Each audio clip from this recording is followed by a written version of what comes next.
Hi! So I'm making this video because a lot of you guys have been asking me how we got here to Canada, what pathway we took, and how was it, how did we do it. So I've been putting this off because I'm very shy.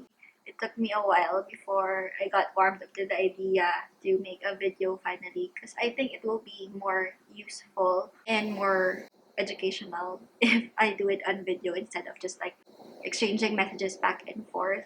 I hope this video helps and I hope I answer the questions that you have in mind about going here in Canada. Okay, so I'm gonna start with our background. So Jim and I got married 2017. But way before that, we were really planning na on moving to Canada or migrating to Canada. We started looking and researching, and then it was information overload. So what we did was we decided to get a consultant. So we got CIC in SM North. They've been really helpful throughout the process. When we got them, mas nagkaroon ng clear direction and clear path. It's really your preference. You can still apply without a consultant if you're really meticulous with details and you're really hands-on, you like research. You can just DIY the application. I guess I'll start with what are the pathways going here. There are two pathways to go to Canada. Student permit, that's the first pathway, and then the other one is federal skilled worker. The difference between the student permit pathway, you have to study here. And pagkadating mo dito, you're not a permanent resident agad. Comparing to the federal skilled worker, pagkadating mo dito, permanent resident ka na. Another difference is with student permit, it's faster. The student pathway can get really expensive because you have to pay for your tuition. The other route, it can take a while. Like, you have points. Parang point system. I don't know if I'm explaining this correctly. Pero yun, it's point system. Kailangan mo mabunot. Parang nomination. You have to take into consideration your experience, your degree, and it depends talaga sa score mo on how you'll go here. But with a student, you just have to look for a school. You have to study here. You can apply for permanent residency while you're here in Canada. In our case, we were just starting our career. We just graduated 2012. I graduated 2014. So, hindi pa ganun kataas yung points namin if we go to the federal skilled pathway. And also, what we were thinking was, gusto na namin umalis talaga. In-advise kami ng consultant namin na if that's the goal, you have to go with the student pathway. So that's what we did. What's good naman with the student pathway kasi Canada is a very family-oriented country. They don't like na magkahiwalay yung family. In our case, JM and I are husband and wife. We have this application together na ako yung student tapos si JM has the open work permit. So that's good kasi sabay kami pupunta dito. That's our background. I can't really go into details with other pathway because I don't know much about it. And also, I think the fastest way is the path that we did. So that's what I'm gonna talk about. What are the steps? First, you have to really be in it 100%.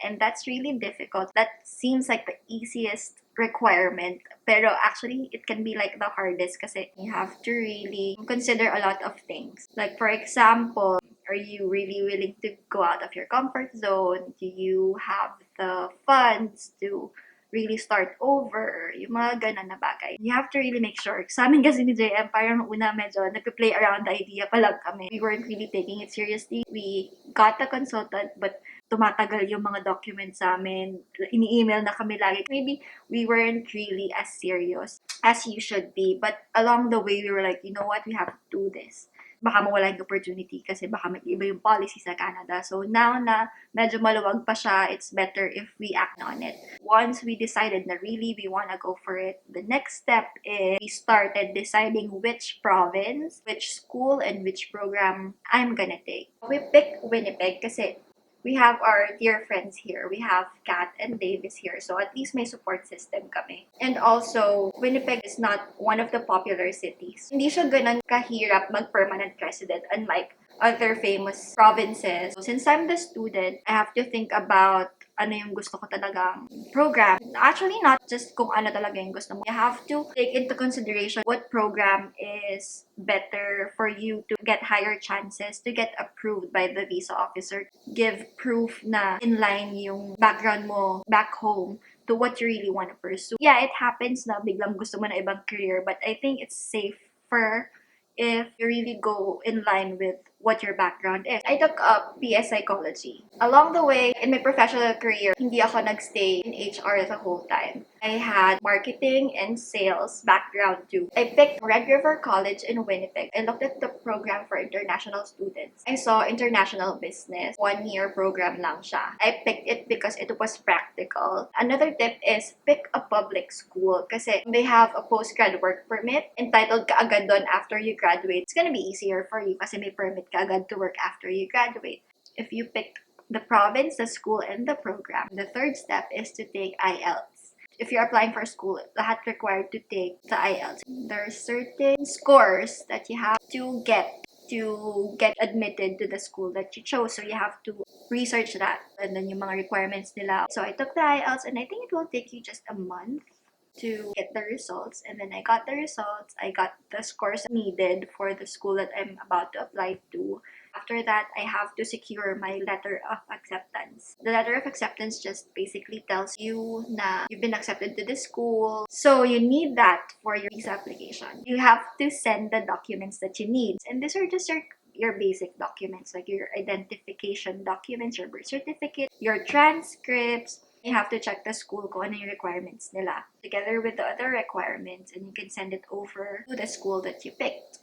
You just have to wait for your letter of acceptance, which comes out usually in your email. Once you have that letter of acceptance, it ups your chances to get approved. You have this proof na you've been accepted to a Canadian college. You will satisfy the visa officer na you're here to study. After you receive your letter of acceptance, it is important to pay and secure your spot with your school.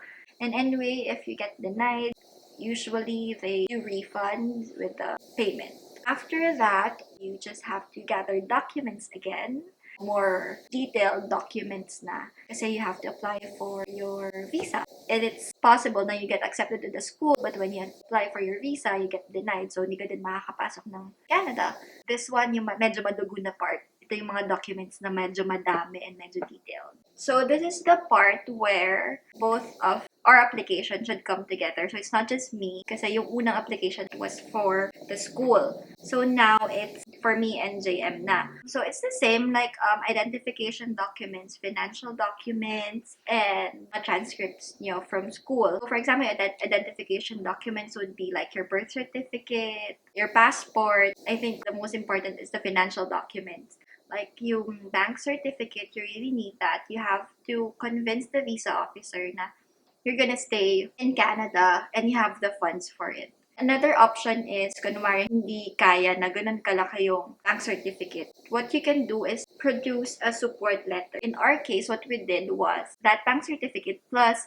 we strengthened it pa with a support letter from our parents. My mom, she wrote a letter saying that she's willing to support us while we're starting here in Canada.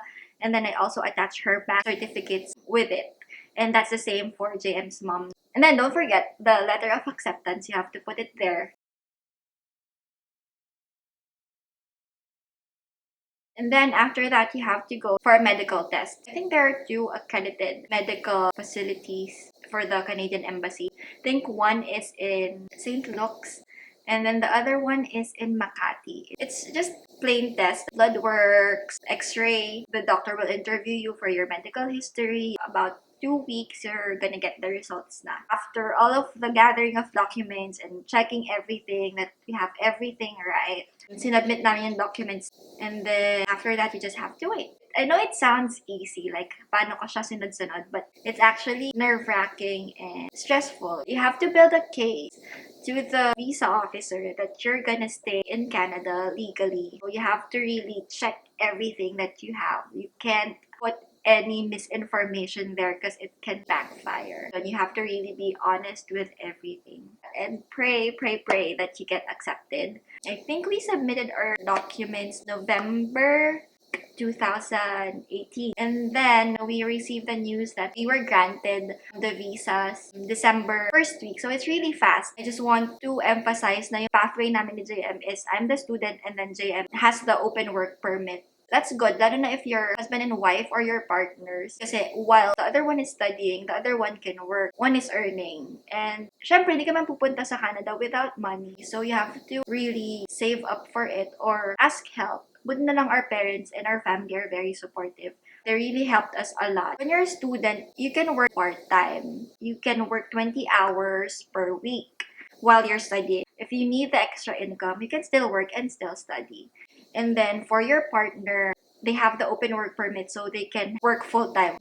I think it's just lakas ng loob. You really need that kasi it's a whole new challenge. When we got here, it was winter and it's really cold in Canada. So it's really challenging and syempre you leave your comfort zone. But I think all in all, I can say that what we did was really, really, really worth it. If I would go back again, I would do the exact same thing. We are very, very, very, very blessed and lucky that we were able to act upon what we were thinking before. And it comes with a lot of sacrifices and challenges. At the end of the day, it's really, really worth it. I thought of just making this video because I have a lot of friends na have been asking me how we did it. So I want to share and I want to help. I guess that's it. I hope I didn't confuse you guys. I hope I explained it clearly.